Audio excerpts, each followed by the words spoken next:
Olá para quem estiver assistindo. E para quem não Muito estiver boa também, noite. Para quem não tiver também, tá? Mas é meio complicado dar olá para quem não tiver. Mas se você decidir assistir, esse é o canal Além do Sol TV. Eu sou Daniel Vieira. Seja bem-vindo. Vamos fazer agora a nossa segunda live, uma entrevista. Antes que você esqueça, se puder deixar um like, se você puder também se inscrever no canal para receber outros conteúdos, temos outras lives e outros vídeos. Então, é uma oportunidade de você estar assistindo o nosso trabalho. E agora, entrevistaremos uma pessoa muito especial. Essa pessoa, ela... Ô irmão, você já esqueceu meu nome? Oh Lord, oh Lord.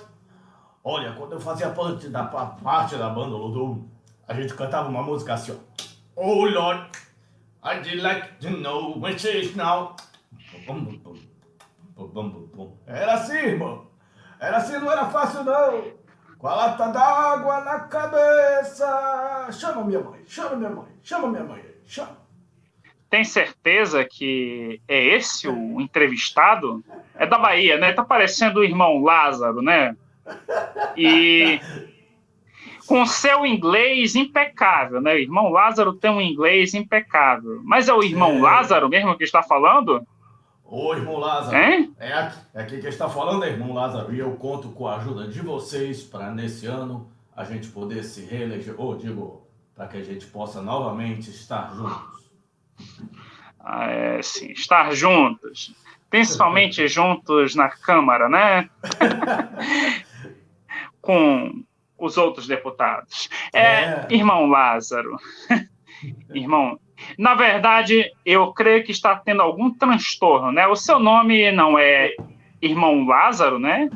Pelo que eu estou vendo ali, está escrito Ed Castelo, né? Eu botei Edrey Conte, né? Mas eu acho que teu nome artístico é Ed ou Edrey?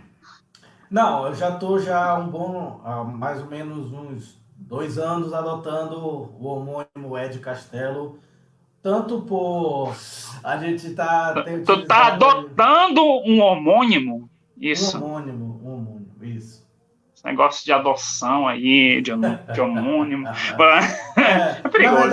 Na verdade, a gente ia primeiro colocar Edrey Castelo, mas ia ficar muito longo. Aí colocou Ed Castelo e graças a Deus ainda não tinha usado o perfil no Instagram e aí a gente foi com o Ed Castelo mesmo. Pois é, eu sou um entrevistador que está aprendendo ainda, tá? Eu não sei se eu vou conseguir te chamar de Ed, tá? Vou te chamar de Edrey. Tá? Então, esse entrevistado aqui, ele mora na Bahia, né? Você pode ver que ele tem contato com o irmão Lázaro, tanto contato que aprendeu até o inglês do irmão Lázaro, aprendeu os sotaques do irmão Lázaro, tá? E tá até com um certo transtorno de personalidade, né? Mas é uma pessoa que já tive o prazer de dividir palcos, dividir púlpitos, praças, apresentando teatro durante quase um ano, meio ano. Fizemos muitas coisas bacanas juntos, artisticamente. Hoje, ele não mora mais aqui em Belém do Pará, ele está na Bahia. Bahia, terra que eu ouço muito falar, né? Nas letras de Caetano. Caetano, ele vai descrevendo a Bahia, né? Se apresente! É isso aí, amiga. Pô, cara, você é assim, cara, assim... Você é burro, cara. Eu não entendo as coisas que você fala de uma forma meio burra. Não, assim, às vezes eu lá no silêncio da noite, eu fico imaginando nós dois. É o transtorno de personalidade. Não, o transtorno de personalidade, na verdade, é uma coisa séria, né, Edrey? Porque ele não é... Porque existem outros transtornos também. Existem outros problemas. O transtorno de personalidade, ele pode acontecer no auge de outros transtornos profundos que levam a isso. Geralmente pode começar com uma depressão, começar com simples problemas emocionais, e os problemas emocionais, eles, digamos, que influenciam a nossa vida. Se apresente, Edri. É isso aí, a gente brinca aí, mas é sempre um prazer a gente poder estar novamente falando com você, Dani. Como eu disse, meu nome é Edrey, meu nome artístico é Ed Castelo, eu sou paraense. Então, a gente, graças a Deus, já está morando aqui na Bahia, já vai fazer 6 anos. Antes disso, daí eu pude ficar 6 a 7 meses eu gosto de brincar que é em estágio adaptativo na companhia de teatro em si, né? A gente pôde participar um tempo lá junto com eles, trabalhar em missões e vim para Bahia, né? Eu senti no coração o chamado de Deus de vir para Bahia e fiquei por aqui. Deus chamou, vem para Bahia, Edrey. Não fica aí, Oxe, você é burro, Edrey. Sai do Nici, vem pra Bahia. Foi mais ou menos isso. E aí, graças a Deus, a gente tá aqui. Mas você, academicamente, fazia engenharia aqui em Belém, né? Eu estudei engenharia até o penúltimo semestre. No penúltimo semestre, decidi dar uma reviravolta na minha vida lá. Tranquei a engenharia, né, para poder fazer teatro, para poder sair em missões. E ao retornar, digamos assim, a uma vida comum aqui na Bahia, resolvi estar buscando aprender mais da nossa área, né, da nossa área teatral, e acabei entrando na universidade. Hoje eu estou estudando bacharelado em Cultura e Produção Cultural na UFRB, que é uma universidade nossa aqui. E graças a Deus a gente tem aprendido bastante aí para a gente poder estar usando os recursos e conhecimentos para glorificar o nome do nosso Deus. Olha, que bacana, cara. O cara larga a engenharia, né? Eu acho muito interessante, muito corajosa a tua história, né, Éder? Porque eu me lembrava que tu tinha um emprego bom aqui em engenharia, né? Tu tinha uma vida legal, né? Sim, confortável. Sim. Não que tu não tenha aqui, né? Mas tu chegou à conclusão, né? Tu falou pra mim, né? Eu tô jovem, gosto do que faço, que é arte, porque, teatro. Na verdade, eu comecei a fazer engenharia porque o pastor sempre disse que eu tinha um chamado para fazer, assim, coisas edificantes, para edificar coisas. Aí eu pensei que era engenharia, mas na verdade eu me enganei. Não era isso que eu estava querendo dizer. Estava querendo dizer outras coisas. Isso. Interessante, né? E você abriu mão desse processo e se lançou, né? Se lançou a um chamado que você sentiu de Deus tocar no seu coração. Isso é muito interessante. Eu me lembrei de uma passagem de Jesus, chamou o cara, segue-me. Aí ele falou, não, deixa eu enterrar meu pai, deixa eu enterrar minha mãe. Não, segue-me. Não, deixa que os mortos enterrem seus próprios mortos. Eu creio que foi um lance assim. Jesus não estava dizendo para você necessariamente não se preocupar com as pessoas que morreram, não é verdade? Ele está dizendo que se ele te chamou para te fazer uma missão agora, é para fazer agora, tu tá entendendo? Deixa para trás que as coisas se ajustam. E com certeza muita coisa se ajustou aqui, quando tu deixaste, foi um choque para mim, né? Também era da Companhia de Artes Graça, mas muita coisa se ajustou. Eu aprendi muito contigo, nas tuas técnicas, na tua maneira, nessa questão de não disputarmos egos quando fazíamos o teatro.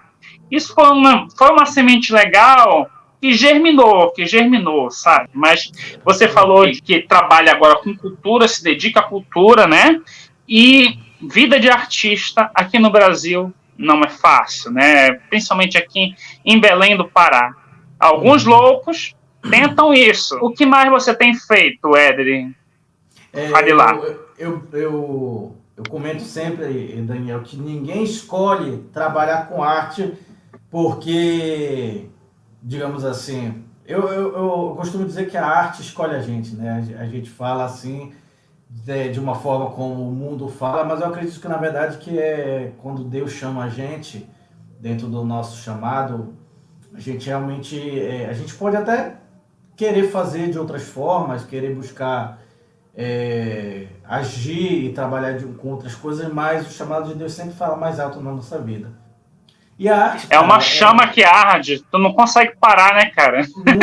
Não tem, cara. Porque assim, como você comentou, eu pude trabalhar muito tempo dentro da área da engenharia, pude desenvolver um bom trabalho, um bom tempo com muitas empresas, inclusive quando eu saí de Belém para poder ir para o MICI, né, para poder começar o ministério de missões que Deus tinha na minha vida, eu tinha acabado de receber uma proposta para trabalhar aí no shopping em Grão-Pará, na construção ainda. E era assim uma proposta para ganhar basicamente o dobro do que eu estava ganhando já, e teria muitos benefícios já. E assim, eu tive realmente de poder olhar e ver, cara, se eu ficar aqui eu vou poder estar montando uma certa condição de vida, me formar, mas eu sei que eu não vou estar feliz com isso. Porque quando a gente realmente sabe o que Deus quer da nossa vida, quando Ele chama a gente, essa chama, ela arde no nosso coração, que a gente realmente não consegue se sentir completo se a gente realmente não estiver fazendo isso. E quando é um chamado artístico, então, meu amigo, a gente não tem jeito, a gente tem que fazer.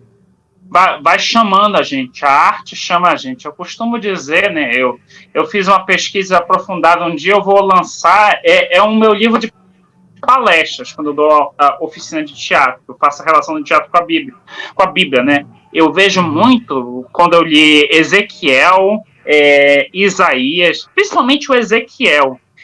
Ezequiel estava na dele, e do nada Deus chegava, Ezequiel, faz uma performance aqui para alertar o pessoal, entendeu? Teve uma situação que está em Ezequiel 12, que ele mandou Ezequiel construir uma espécie de cenário, simulando que ele estava saindo de Israel. E olha a preocupação, Edri, ele falando, na vista deles, à vista deles, faz tudo isso à vista deles, ele tem essa preocupação, quer ver? Quando tu puder, analisa esse versículo 12 de Ezequiel, preocupação de Deus com que o povo veja aquela encenação. E é isso, é uma chama. E mesmo nessa pandemia aí, né, e o Senhor usa a arte. O Senhor, ele não gosta de falar de uma maneira óbvia. E a arte bem feita, ela não trabalha o óbvio, né? Eu acho que isso daí é justamente isso que você falou. Essa passagem do Velho Testamento, você vê muito a forma como Deus se manifesta de modo artístico. Na verdade, eu digo para todo mundo, eu já comentei, que Jesus Cristo ele foi a maior obra de arte e a maior parábola e, digamos assim, a maior performance que já existiu em todo o universo. Porque Jesus ele é uma representação, ele é a encarnação de Deus, ele é uma representação de milhares de coisas maiores do que a gente possa imaginar. Então, a vida de Cristo foi digamos assim, uma vida artística, quando ele falava por meio de parábolas, quando ele fazia os milagres dele. Então, a arte, ela tá presente na vida do ser humano, mas mais do que isso, eu acho que ela está presente dentro da forma como Deus fala com o ser humano. Então, a arte, ela tem esse poder de comunicar com as pessoas. Tenta imaginar, né, Edri? A gente que é ator sabe o quão difícil impostar a voz para um público de 200 pessoas, 300 pessoas. Jesus falando para, sei lá, só mais de 1.000 pessoas num sermão do monte, entendeu? Verdade. Ele teria, a estudiosos dizem que ele teria que usar a questão da direção do vento, né, para poder impostar a voz.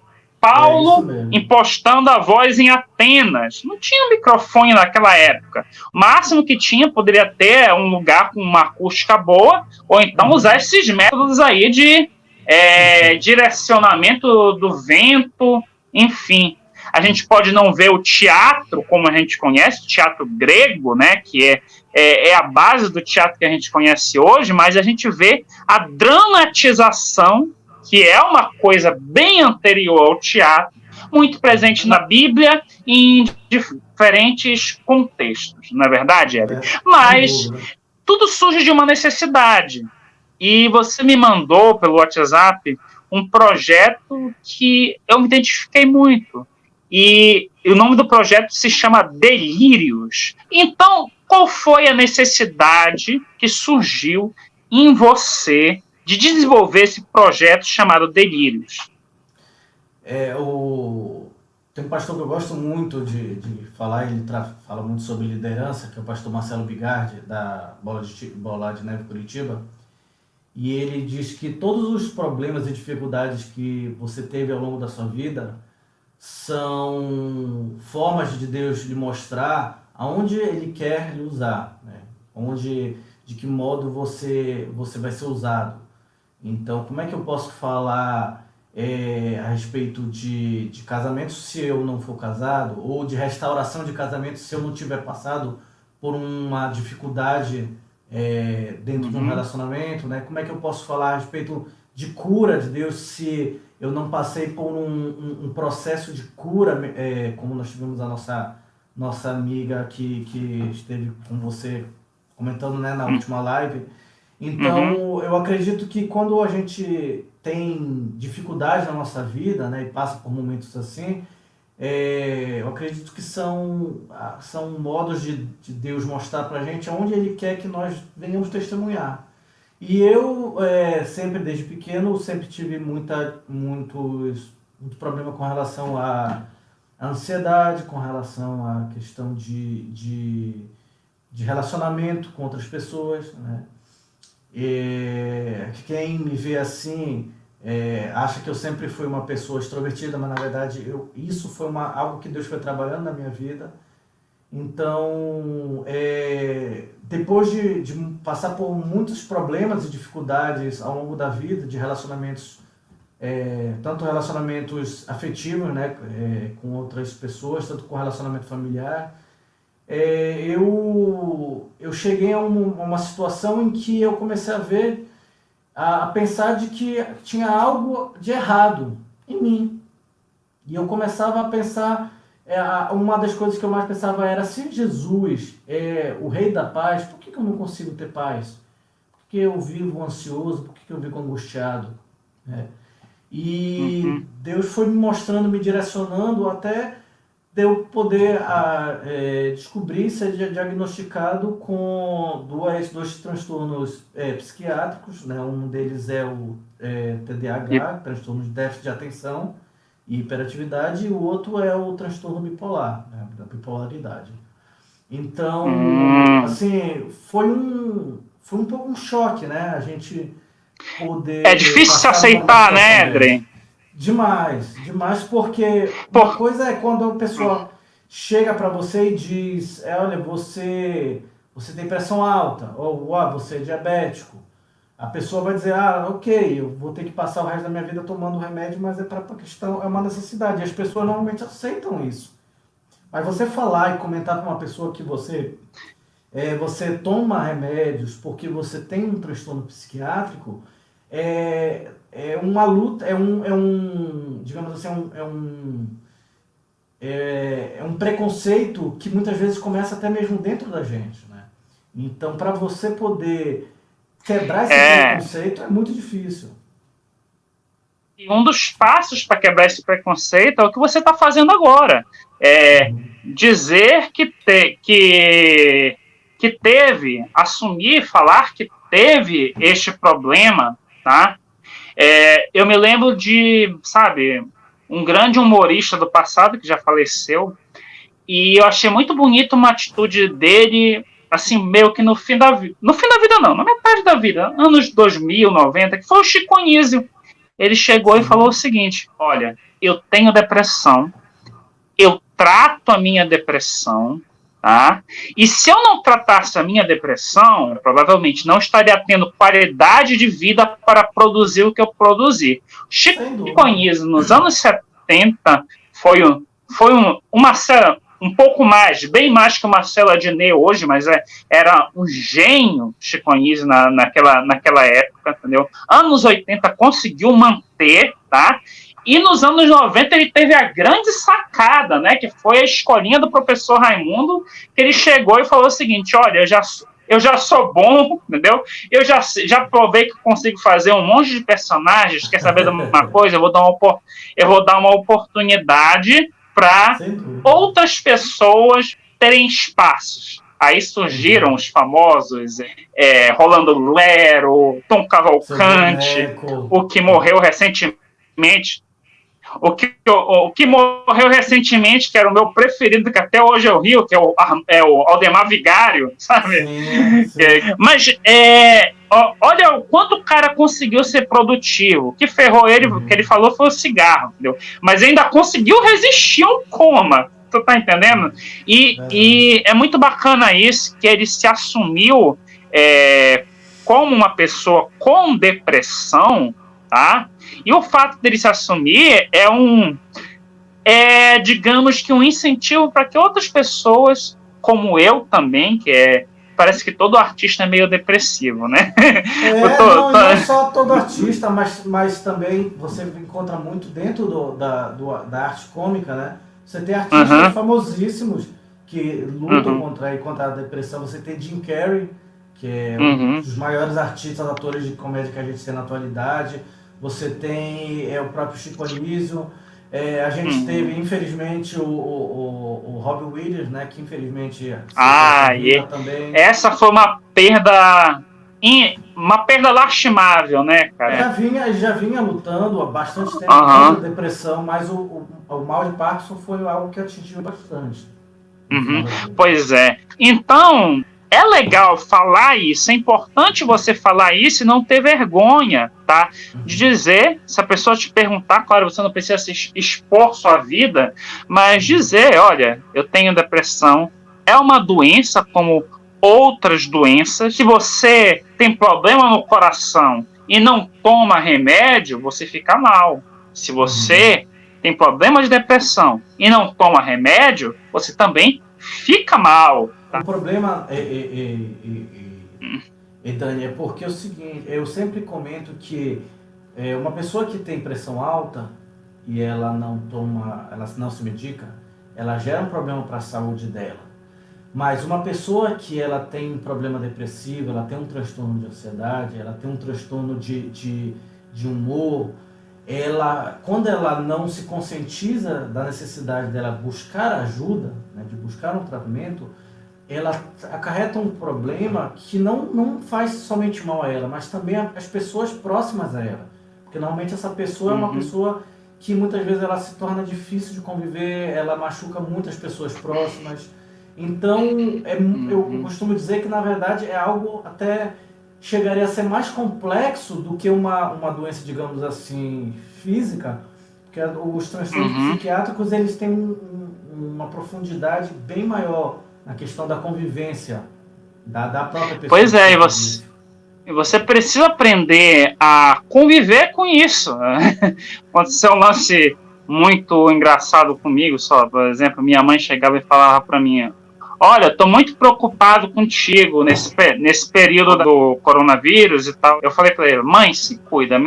O meu problema, eu me trato desde os 20 anos, que é o meu caso, tá entendendo?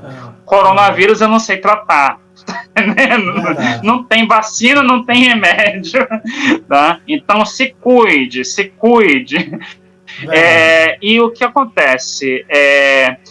Essa experiência pessoal, pelo que você me contou, né? Ela te levou a querer ajudar outras pessoas com um projeto, né? Isso. A Delírios, ela surgiu, como eu disse para você, dessa necessidade minha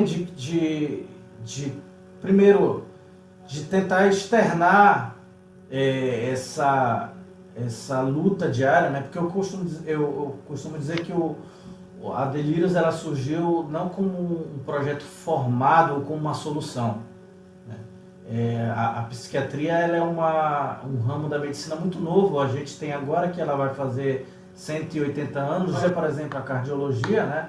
Que você já tinha históricos no período egípcio de cirurgia de coração. Então, lógico, não é um ramo medicina já fixado, mas você já tinha, digamos assim, atuações da medicina, né? Então você... A mumificação no Egito, ela foi muito útil para desenvolver a medicina, porque para mumificar tinha que abrir os corpos, né? E abrindo os Exatamente. corpos você ia desenvolvendo sabendo as causas mortes, né, das pessoas. Exatamente. Só um ponto que eu estava lembrando é que há 20 anos atrás, vamos supor que anos 80, 70, 60, não se tinha o tratamento da depressão, se tinha vergonha, não se identificava, às vezes a pessoa tinha depressão e não identificava que tinha depressão, e onde se refugiava? Ou no alcoolismo, por isso que era grande, tinha grande número de alcoólatras, tá? Ou você vai se refugiar nas drogas, ou vai se refugiar, ou vai ficar louco mesmo, vai ficar transtornado, com bipolaridade, dupla personalidade, ora você é o Edrey, ora você é o Ed Castelo, ora você é o irmão Lázaro, tá? Ora você é o Caetano. Exatamente. E pelo que eu entendi, é um projeto para ajudar pessoas que passam ou passaram pelo que você passou, não é verdade? Sim, exatamente. Não só as pessoas que passam por isso, né, como também as pessoas próximas a essas pessoas, né? Porque, como eu disse, a questão do tratamento de transtornos psiquiátricos, ele não envolve só a própria pessoa, mas envolve as pessoas próximas também. Então, o foco da Delírios não é só não é a gente conscientizar a própria pessoa de que há tratamentos adequados, a pessoa pode levar uma vida normal, comum, há pessoas dispostas, há tratamento gratuito, hoje você já tem uma rede de apoio dos CAPES no SUS, gratuito em quase todas as cidades. Então, não é só alcançar essas pessoas e dizer de que há tratamento, é possível se pedir ajuda, mas também as pessoas que vão estar próximas a elas, que muitas vezes não entendem isso, né? Como agir, como conversar com uma pessoa dessa, e quebrar esse estereótipo, mostrando que, na verdade, a pessoa que passa por isso, ela tem os seus sonhos, tem os seus desejos, ela busca também alcançar os seus anseios. Então, a ideia, a maior de todas, é quebrar esse estereótipo. E de que forma a gente pode quebrar esse estereótipo? É isso que eu ia te perguntar. Qual é o método de interação que você pensa em desenvolver esse projeto, uma vez você vindo do ramo da arte, especificamente o teatro? Aquilo que a palavra de Deus diz pra gente, né? Conheceis a verdade vos libertará.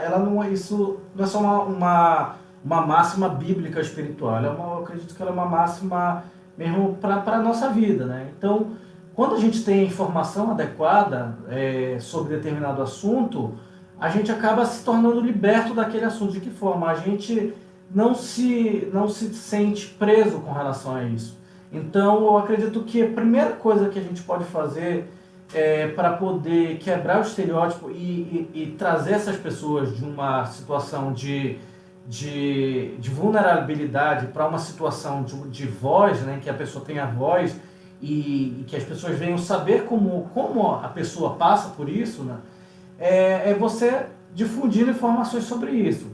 E de que forma a gente pode difundir informações? Hoje em dia, das variadas formas, né? Você tem vários tipos de linguagem escrita, você tem a linguagem da internet, de vídeos, e eu acabei optando por fazer aquela que já era algo que eu já desenvolvi há bastante tempo, que é a linguagem cômica, né?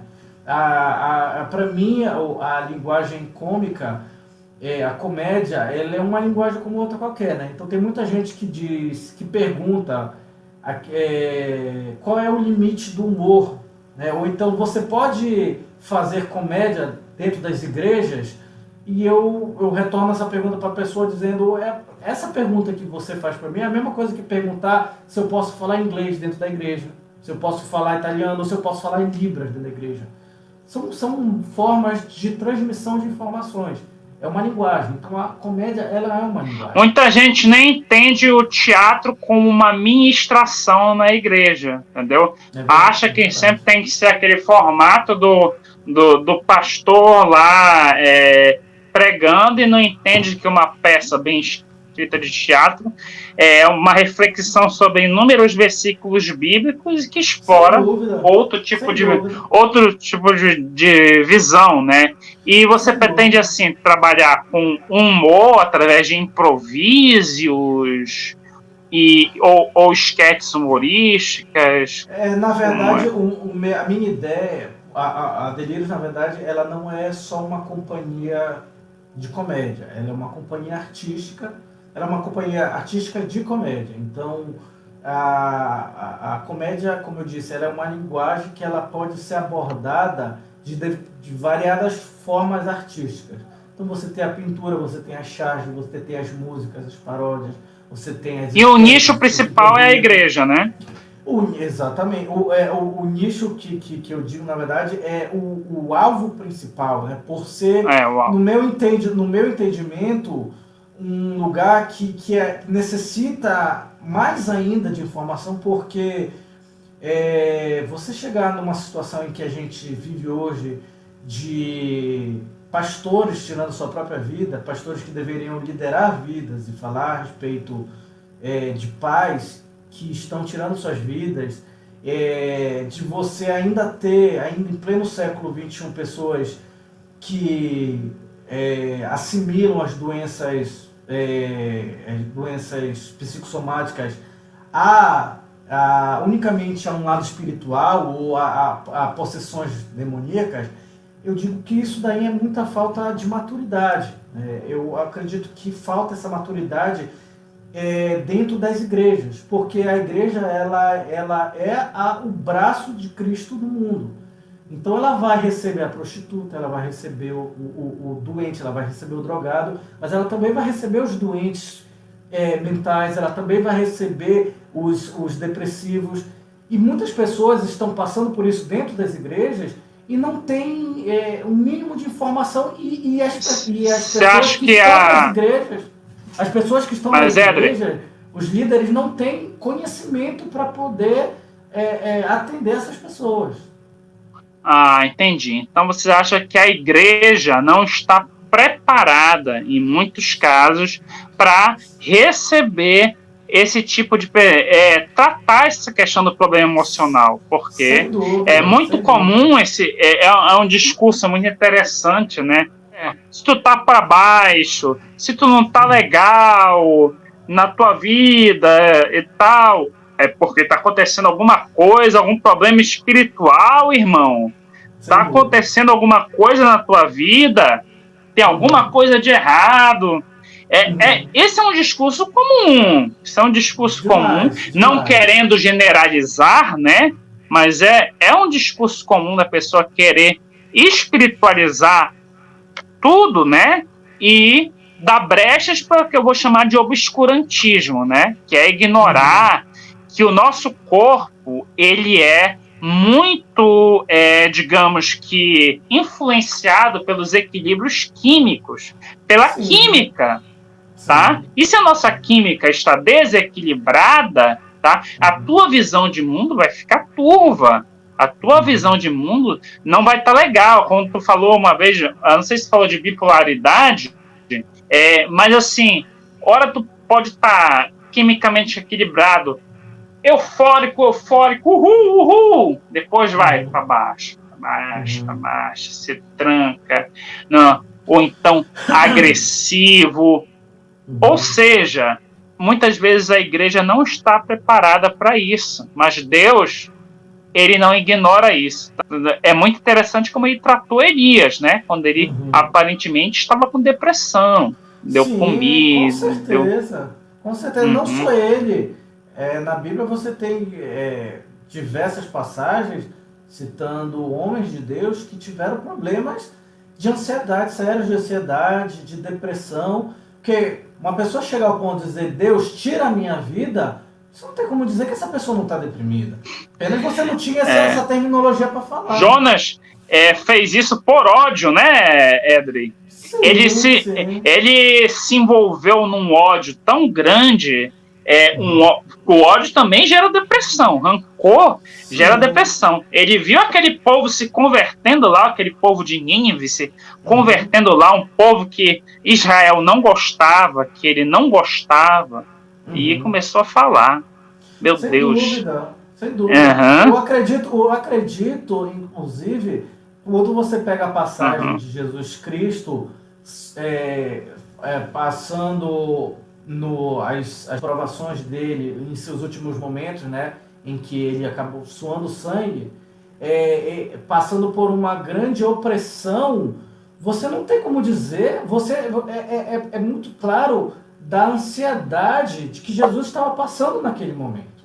Então, Jesus Cristo estava passando, na verdade, por uma das maiores crises de ansiedade que o ser humano pode passar, que chega a situação em que os vasos capilares eles se rompem e a pessoa sua sangue.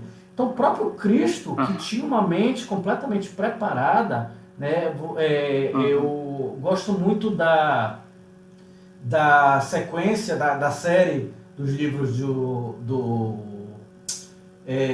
Augusto Cury, sobre em que ele desvenda, a série é Desvendando a Mente de Cristo. Muito bom, muito bom. E tem um por aqui no cinema. ele, inclusive, um deles, que é, se eu não me engano, Jesus, o Mestre dos Mestres, em que ele aborda sobre a forma como Jesus consegue manter a calma e consegue manter um equilíbrio emocional e mental, mesmo em meio a tantas opressões e perseguições. Inclusive, Augusto Cury se converteu por estudar a mente de Cristo, porque ele disse que é impossível uma pessoa passar por tudo que Jesus passou e conseguir manter um equilíbrio psicológico passando por tudo que Jesus passou.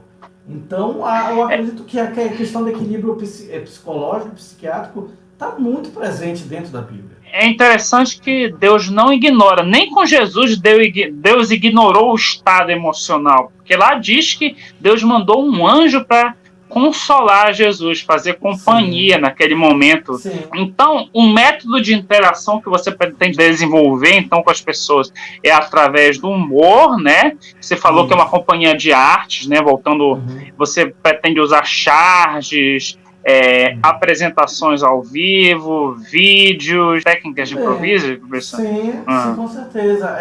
Como eu disse, a ideia é ser um espaço de compartilhamento, tanto de experiências quanto de conhecimento. Então, ela não é uma companhia fechada. A ideia é ser um projeto em que as pessoas possam trazer o seu conhecimento artístico e por meio da linguagem cômica, né, que é uma linguagem que você tem diversos estudos mostrando como o humor ele traz uma leveza e uma forma até terapêutica de tratamento psíquico, como ele gera dentro do corpo humano um certo equilíbrio para você lutar contra doenças como a depressão, como a ansiedade. Então, a ideia é unir esses dois pontos. É uma coisa que o Pat Adams, que o Robbie Williams, né, interpretou, ele existiu. Não sei se você sabia disso. Sim. Ele escreveu. Eu acho que ele ainda está vivo e ele escreveu até um livro, né, de como você tratar com humor, né. Então, você explicou, né, o seu trabalho, né, seu testemunho, método do trabalho. Você quer concluir mais alguma coisa a respeito do seu método para eu passar para a próxima pergunta?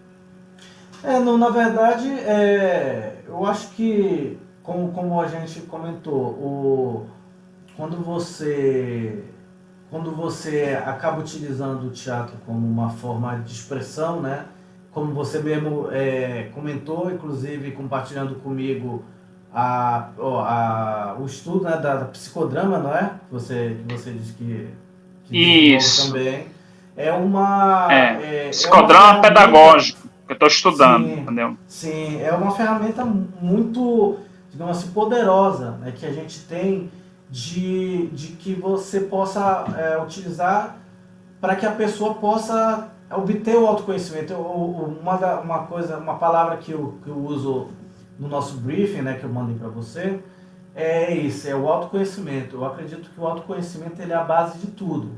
Então, há muitas pessoas que passam por esse tipo de situação, por esse tipo de transtorno, enfrentam, eles muitas vezes passam por isso porque eles mesmos não conseguem entender o que passa dentro deles.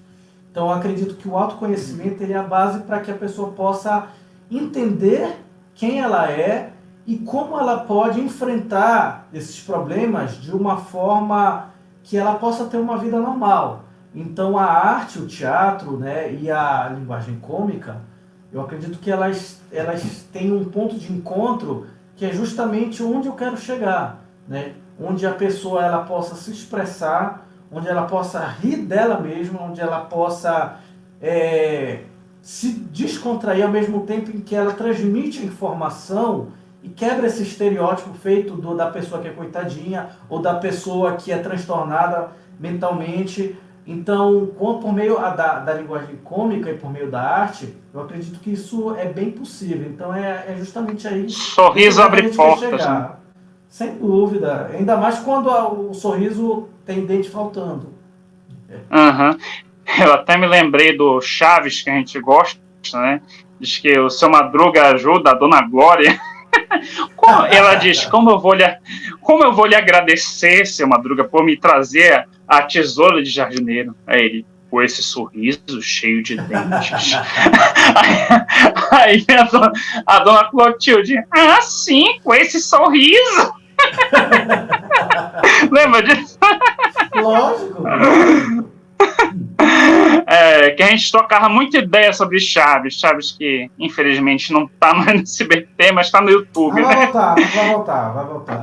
Está no YouTube e nas memórias. Agora sim, eu vou para as próximas perguntas, tá? Não muitas, não se preocupe, tá? Que eu já tomei demais o seu tempo. Que tá boa a conversa. A tradução do livro The God Delusion, de Richard Dawkins, é chamada no Brasil de Deus, um delírio, tá?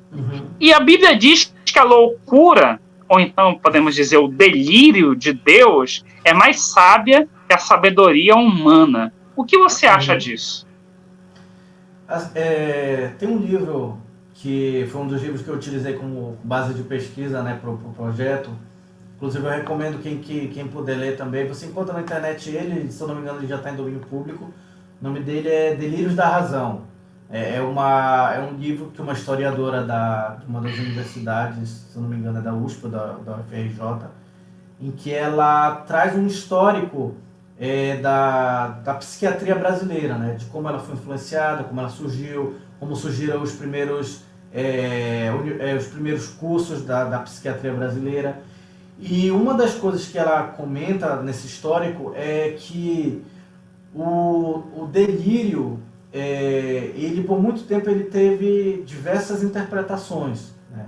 Mas uma das coisas que o delírio foi entendido, né, principalmente que é chamada a segunda onda da psiquiatria, eles entendem que o delírio ele não necessariamente ele está ligado eles dizem que a loucura ela sempre tem ao delírio. O delírio está diretamente ligado à loucura.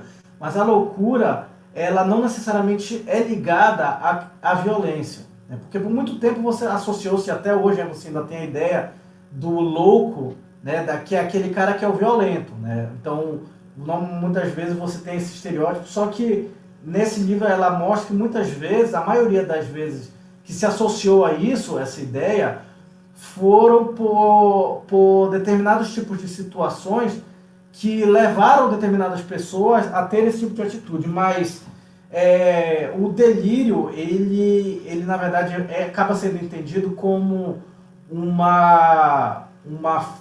digamos assim, um desvio da forma social, do formato social já pré-estabelecido, né? Então, por muito tempo, as pessoas diziam, loucura, não existe mais ninguém normal. Todo mundo é louco. Porque o que é normal? O que é loucura? E o novo normal? e o novo normal. Exatamente. Já tem o normal e o novo normal, né? Ele se pergunta porque o que é a loucura? A loucura é o desvio do normal. Tá, mas o que é o normal? Então, o delírio, a gênese da palavra diz que o delírio vem de que é fora, e lírio, que significa caminho. Então, fora de um caminho, né? Então, delírio, na verdade, nada mais é do que você estar fora digamos assim, de uma convenção, de um caminho comum que as pessoas tomam. Então, pode falar. O delírio, rapidinho, porque, pelo que eu entendi, o delírio ou loucura foge daquilo que é visto como comum, normal, diante de uma sociedade, né? Exatamente. Agora, o que tu pensaria de um rei que abriu mão do seu trono para vir na terra, para ser filho de carpinteiro, passar por condições bem humildes, bem humilhantes, né? E migrar para o Egito, depois voltar, e aos 30 anos passar por diversas perseguições, né, pregando uma mensagem de amor diante de um contexto de muito ódio, tá? Ódio político, né? Tá? Porque o povo em que ele vivia tinha um grande ressentimento contra os seus dominadores naquela época, e que quem conta história é quem vence, né? Que é os romanos, no caso, os dominadores da época. Tá? Então, esse rei, ele viveu com uma pessoa humilde, ele podia estar num grande palácio, com servos à disposição, mas ele preferiu enxugar os pés de uns pescadores fedorentos, tá ok? Os pés fedorentos de uns pescadores. E quando fizeram matar ele, poderia, de repente, chamar um poderoso exército. Não, mas ele preferiu chegar, olha, como um cordeiro manso. Não, tá aqui. Eu dou a minha vida. E é crucificado de uma maneira brutal. O que tu acha? Essa pessoa é normal? Eu acho que a gente não tem que comentar nada, né? Sai, pode analisar. E vê na própria Bíblia que Jesus, muitas vezes, mesmo foi chamado de louco, né? Pelos próprios irmãos dele, dizendo que ele estava louco, que alguém precisava parar ele, né? Então, assim, quando você tem uma pessoa como, por exemplo, um escritor como esse, né, que é, logicamente, declaradamente ateu, e que ele toma do seu tempo, eu acredito que... Eu digo que não existe pessoa mais, digamos assim, com mais fé do que os ateus, né? Porque o ateu, ele consegue abrir mão de qualquer tipo de conhecimento religioso para poder dizer realmente que nada existe, mesmo em meio a tantas incertezas que o mundo tem. Então, tem que ser uma pessoa com muita fé. Mas uma pessoa para gastar do seu tempo e escrever um livro como esse daí, eu vou falar que eu não discordo dele, não. Quando ele diz, Deus é um delírio, eu digo que o Evangelho é um delírio. E o Evangelho é a manifestação da vontade de Deus. Então, por que um delírio? Porque ele está completamente fora daquilo que o mundo prega e pregou sempre. E, novamente, você tem a figura de Jesus sendo uma figura sempre interpretada como uma pessoa completamente fora dos padrões. Então, quando você vê a figura de Cristo, quando você vê o Evangelho, você não tem como dizer que isso daí não seria uma loucura, né? O próprio Paulo fala que a nossa pregação, que coube a Deus, pela loucura do Evangelho, salvar aqueles que ainda não tinham sido alcançados. Então, eu concordo totalmente. Eu acredito realmente que o Evangelho é um delírio. Mas ele é um delírio que ele está indo de acordo, em direção ao que é realmente de fato e ao que realmente é a verdade. Então, muitas vezes o delírio não necessariamente ele está ligado a algo, digamos assim, ao fato, ao fatual. O oposto do delírio, né, que seria a convenção social, não necessariamente ela está ligada à verdade, né? Mas o É, delírio de Deus, ele vai lhe levar para essa verdade. às vezes eu penso que, no caso do ateu em si, o problema dele não é necessariamente que ele não teve, que ele não acredita em Deus. É que talvez ele não teve uma experiência de fato com Deus, pois ela foi ofuscada muitas vezes pelos maus exemplos. Com Tá certeza, entendendo? sem Pelos dúvida. maus exemplos, e é importante que haja essa autocrítica, né, do meio evangélico. Não que a gente seja culpado, porque vozes se levantam contra, tá? Uhum. Mas é importante, ao saber dialogar, né, tentar demonstrar que esses maus exemplos, eles podem ser, digamos que hegemônicos, mas não é Jesus. Com Jesus é outro papo. Com Jesus o papo é mais profundo. Então, a gente tratou essa questão da loucura de Deus, a sabedoria de Deus. A loucura de Deus é mais sábia que a sabedoria do homem.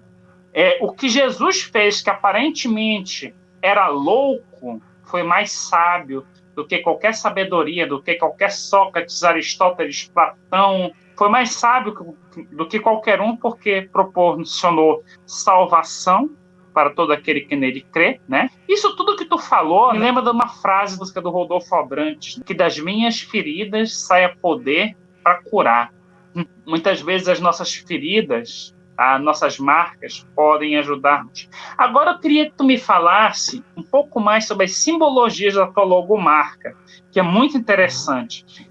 A gente teve, graças a Deus, a gente teve um apoio aí é, de alguém que é muito querido nosso, né? Um irmão que já trabalha com isso, um designer de jogos. E eu cheguei com ele conversando, falei para ele a ideia e propus esse desafio para ele, né? De criar dois personagens, né? Dois mascotes, que era algo que eu já desejava, que pudessem elucidar o que a gente queria trazer com o projeto Com o Delírio, né? Que seria, primeiro, a ideia do lírio, da flor lírio, né? Que simboliza a pureza, simboliza a noiva de Cristo, e fazendo esse jogo de palavras, né? De delírio, de lírios, e uma banana. Que essa daí, assim, veio na minha cabeça, cara. Eu tava pensando no nome, tava. Cara, foi assim, uma epifania muito louca, que aí eu tava orando, pedindo pra Deus me dar direcionamento. De E. repente tu viu o Chaves, né? Uma cena do Chaves, e aí o Seu Madruga Não, chegava. cara! Seu Madruga chegava. Chaves, ajunta essa casca de banana, não vê que algum idiota pode escorregar aqui? Aí do nada. Mamãe! Exato. Não, essa é uma cena que foi replicada milhares de vezes. Milhares de vezes. Na Não só história do humor. na história do mundo, várias vezes. Então, a simbologia da banana, né, ela tá ligada não só ao cômico, né, pelo fato de você não consegue levar a sério ninguém que está comendo uma banana. É cômico. Só o fato Pô, de você olhar.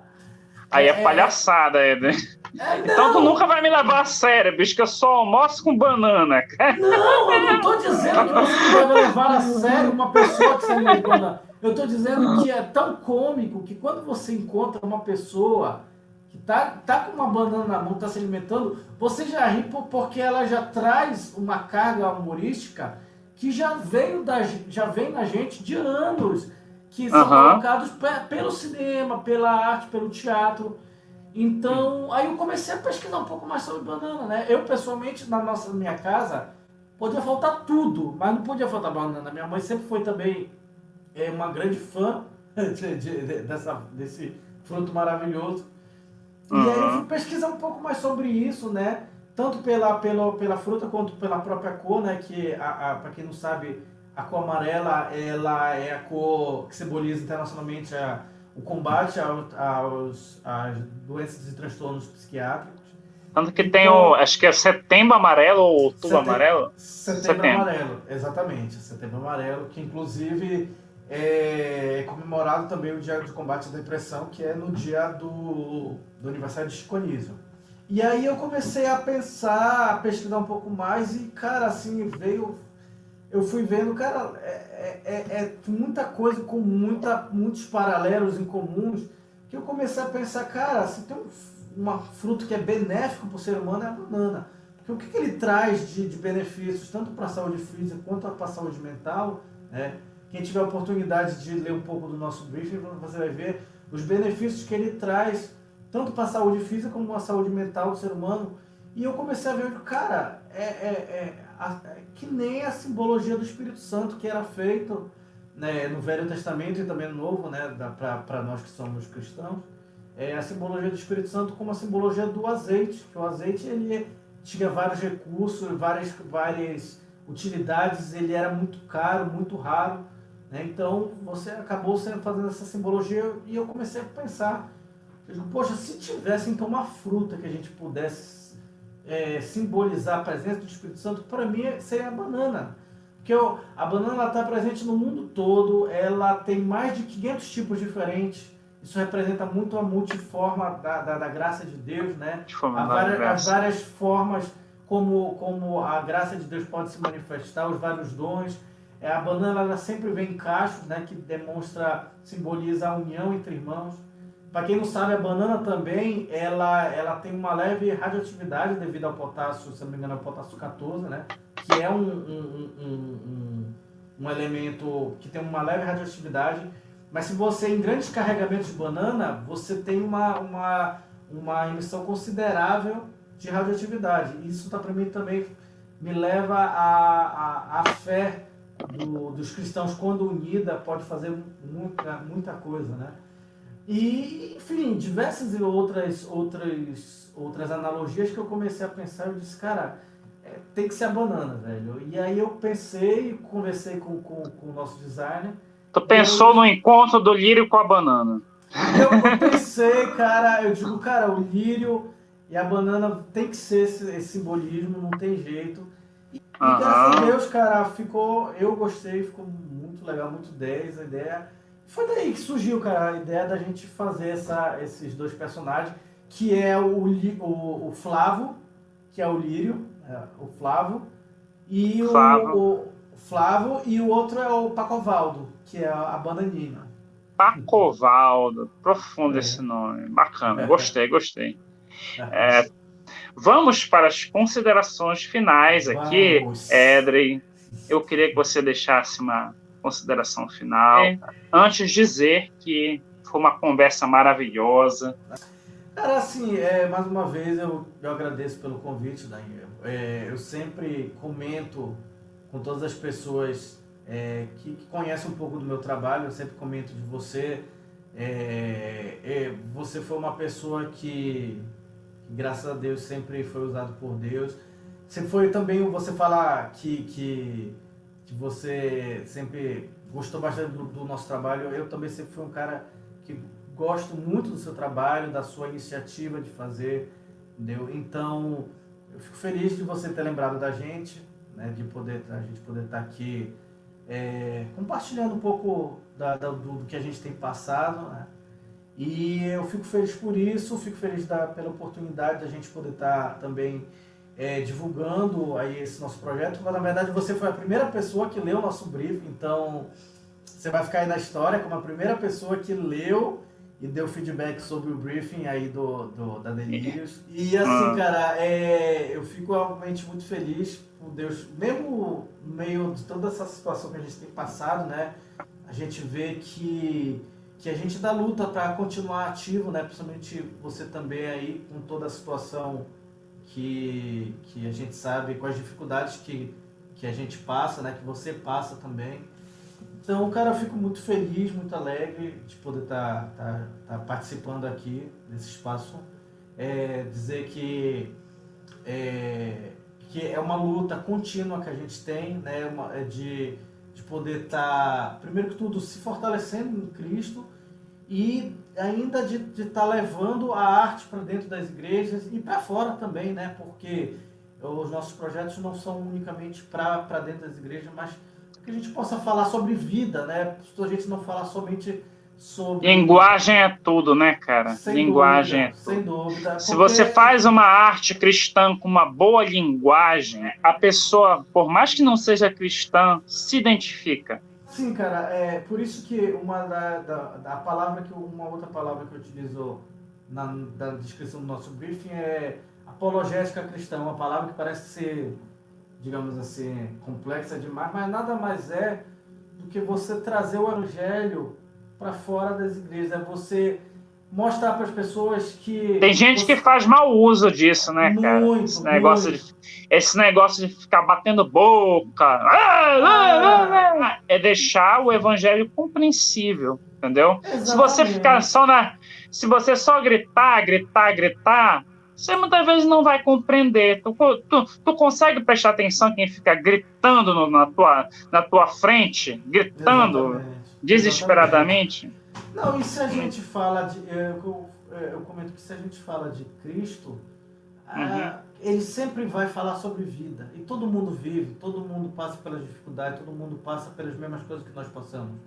Então não tem como essa palavra não ser universal. Então, se a gente fala de Cristo, a gente fala de amor, a gente fala de vida, a gente fala da necessidade do ser humano de ser alcançado.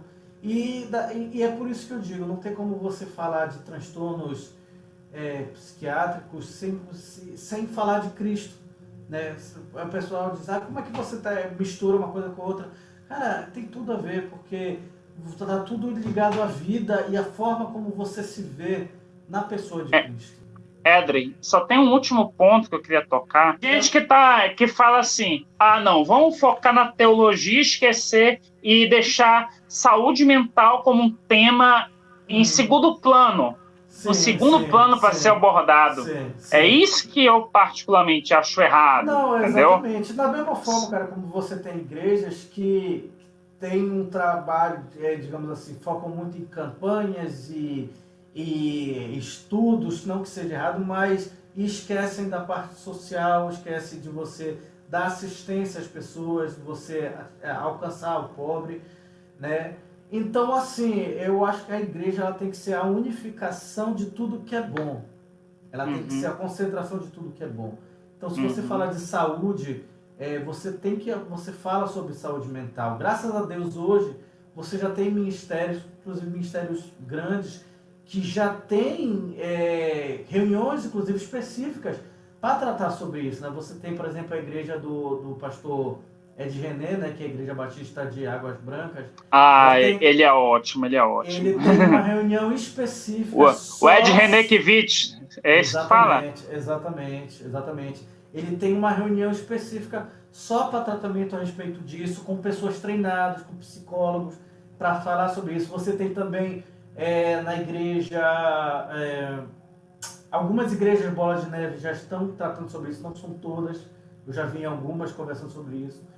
Você tem, por exemplo, ministérios e ministros conhecidos como o próprio Daniel Mastral, que passou por uma experiência que pesada, eu conheço. Diretamente ligada a isso. E então, é preciso que você tenha pessoas em evidência falando sobre isso. É preciso que você tenha pessoas... Não pode ser um assunto secundário, entendeu? Jamais. Sem saúde mental, eu creio que tu não compreende teologia, tu não compreende nada, tu não consegue nem orar direito, você nem não consegue, ter na verdade, comunhão. Exatamente, você não consegue nem ter uma vida plena em Deus. Porque como é que você consegue ter uma vida plena em Deus e ter a paz que excede todo entendimento... espiritualmente, se fisicamente você não está pronto para isso. Então, muitas vezes a pessoa diz, então eu vou ignorar o lado espiritual. Não, o lado espiritual também é importante, porque você também tem muitas pessoas que se tratam disso, mas ainda sentem um vazio dentro de si, porque não estão cheias espiritualmente. E tem também o inverso, pessoas que espiritualizam muito, mas esquecem que nós somos corpo, alma e espírito. Então, você tem que estar trabalhando em todas as áreas. Então, se você não tratar isso daí, você nunca vai conseguir atingir a plenitude que Deus tem para o ser humano. Mas, assim, O que eu posso dizer é que, independente de onde você esteja, independente da situação que você esteja, parece muito de praxe isso, mas Jesus ele tem a resposta para tudo. Independente da situação que você possa estar, Cristo é a personificação da vontade de Deus para o ser humano. Ele é a manifestação do Deus aqui neste mundo. Então, se tem algo que seja mais perfeito, mais próximo, mais ideal, a maior representação do que Deus tem para a sua vida é a figura de Cristo. Então, nós nunca vamos conseguir fugir disso. Então, o que eu posso dizer é que Jesus Cristo ele tem um projeto, ele tem planos para a sua vida.